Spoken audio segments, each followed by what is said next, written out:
Hello and welcome to CTRMRadio, a podcast by Commodity Technology Advisory hosted on ctrmcenter.com and htcenter.net. My name is Irina Reitgruber, and today I will be talking with Ito van Lanschot, who is co-founder and CEO of RadarRadar. We will discuss risk management solutions in the current market environment. Thanks to Ito for participating. Please like and share this podcast. Hello and welcome to this conversation today. Thank you for taking time.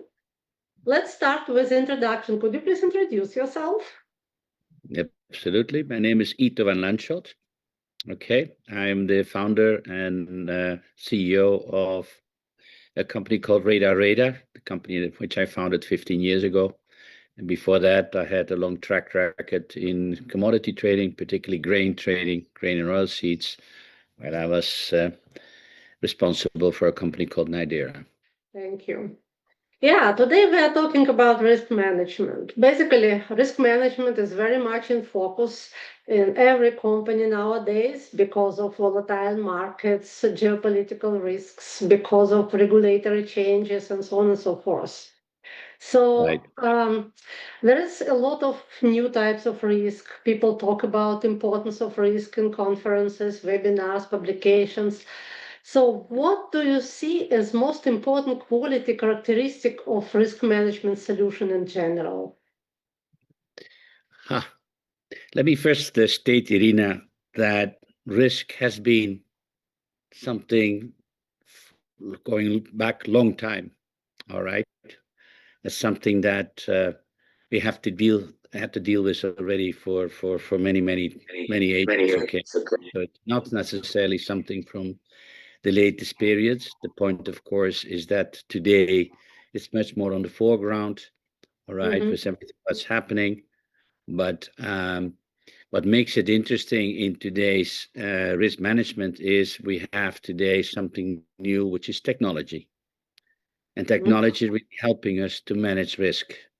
In the past, each and every one did it on his own way. Today, technology is a really fantastic tool to help us. So from that point of view, I think there are different ways to use technology. And I have my own views, I can speak my own background. But one of the essentials of risk management, I consider, is the fact that risk management actually has to be managed by people who are putting the portfolio into risk. And they're asking me, what do you mean by that? Exactly. Who are these individuals that put you into risk?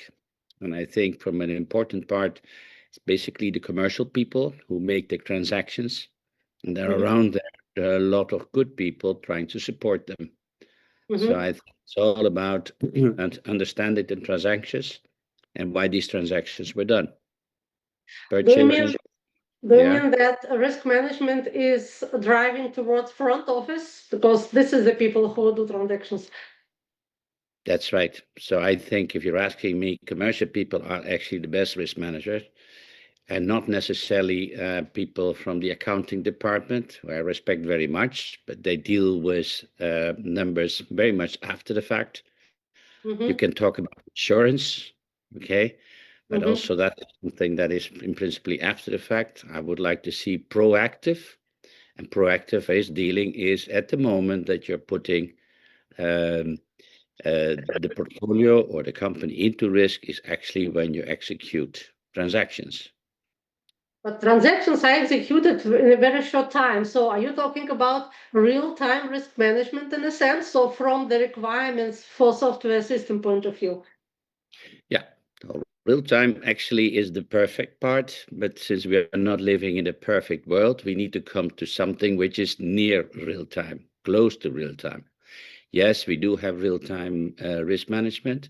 It's dealing with real-time activities, particularly on the exchanges. You do have real-time, equity markets, interest markets, things like that. That is all real-time.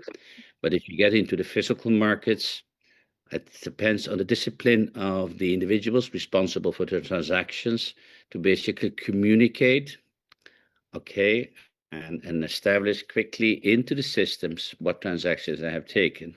Now, having been myself somebody involved in transactions, being a trader myself, I know it's not always going automatically because you're busy, and most of the people, at least at my time, we were putting the transactions into the system towards the end of the day. So conceptually, end of the day, you should have a very good idea of what these transactions were. Then you can calculate the exposure. And usually by opening of next day, you can have a very good view of the risk that the company is in. Okay. Talking about technologies, you say that technology changes a lot in the risk management. What about AI? It's also the favorite term of our days. People are talking about AI-powered tools, about AI-powered risk. How RadarRadar is looking at that opportunity? Well, you're right. It's like everything in life. It's it's the hottest thing at this moment. But we're finding out that while people talk a lot about it, most of them don't necessarily know exactly what it means. They don't know exactly how to utilize it. And I think it's basically a misunderstanding. If you want to apply AI, one of the first things you really need to know is the data. Without data, you don't do anything with AI.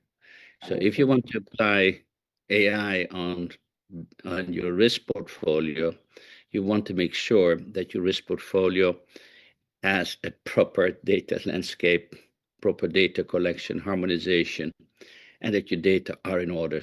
So I say the way we're seeing it is that a lot of companies today are struggling because of a very scattered system landscape and a very scattered, most importantly, data landscape.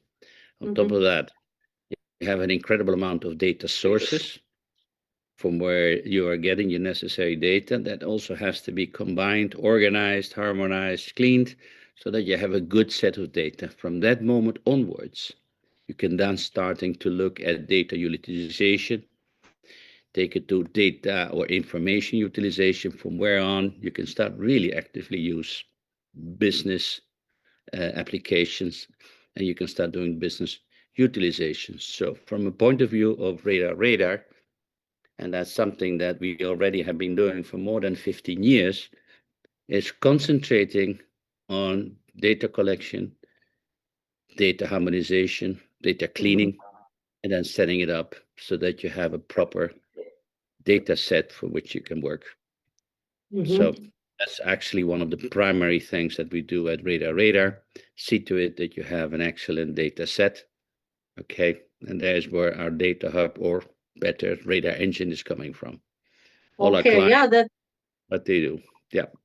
That's very important point. Concerning RadarRadar offering, so from this data hub or management the data, how do you come to risk functions, and where do you see specific RadarRadar advantages from the risk management system point of view? Yeah, it is the journey. So the journey in principally is all about trying to understand the portfolio. And you start, obviously, as I said before, with the data collection and organization. From there on, you want to have an overview of the portfolio in the form of the positions, the volumetric positions.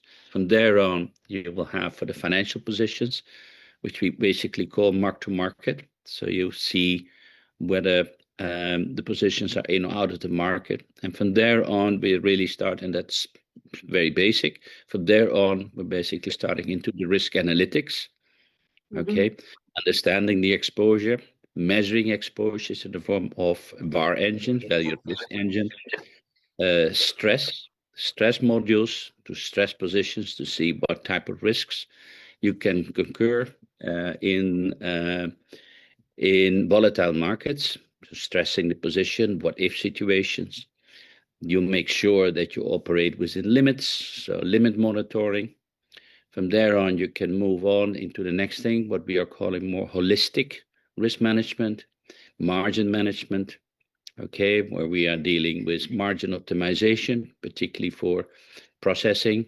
You can go into the counterparty risk, which is substantial. You can look at exchange risks, with particularly in margin calls, variable margin calls, very important with the impact and anticipation of the working capital needs of a company. Then next to that, we do have the compliance part, the regulatory authorities who want to be informed, so that we have all automated in that respect. And yes, from there on, as you're completely set up, you can start thinking about what we are doing right now is developing AI tools, which is looking at processing the information, using the information utilization as best as possible. And in the last step is really talking about business optimization. And obviously, our ambition is, and we're working on it, making nice progress on predictions. Okay, something that we already see in the energy industry, something that we were looking for to apply in the ag industry, in the general commodity industry. On the prediction, do you mean market price or volatility prediction of what?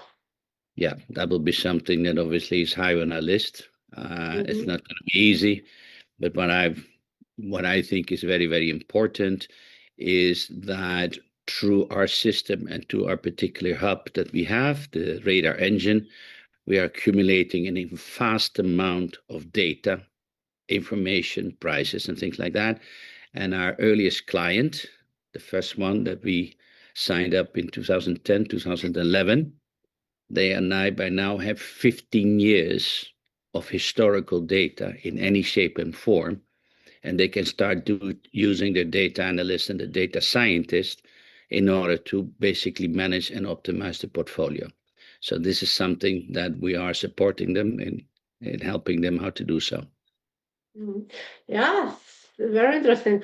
I think that was interesting conversation. Do you have any concluding remarks at the end of our talk? Yeah, well, concluding remarks. Number one, obviously, I'm delighted, Irina, to be able to do this video. I enjoy the CTRM Center. You guys are doing really a fantastic job. I think there is plenty to do. And what stunned me actually a little bit when I set up the company 15 years ago was this idea. I thought that most companies already basically had their IT landscape, the system landscape in order. It turns out that that is not the case. Now, there is rapid development, there is keen interest, but I still see, and this sounds a little bit bad, but I still some ignorance, some concerns about embracing technology. And I think it has a lot to do with some bad experiences in the past, okay? But also the technology industry needs to learn. Me, with my background, I'm not a technical person by background, but I'm coming obviously from the business. But we need technology and business need to embrace itself and to trust each other. And I think absolutely. Yeah. I remember before COVID times, people were afraid to bring their solutions into the cloud. They wanted to keep data with them on premises. But just 2-3 years after, everybody is looking for the cloud. So people's mind is changing. And I hope that will continue this way. And definitely technology nowadays is developing very quickly and people would need to embrace it.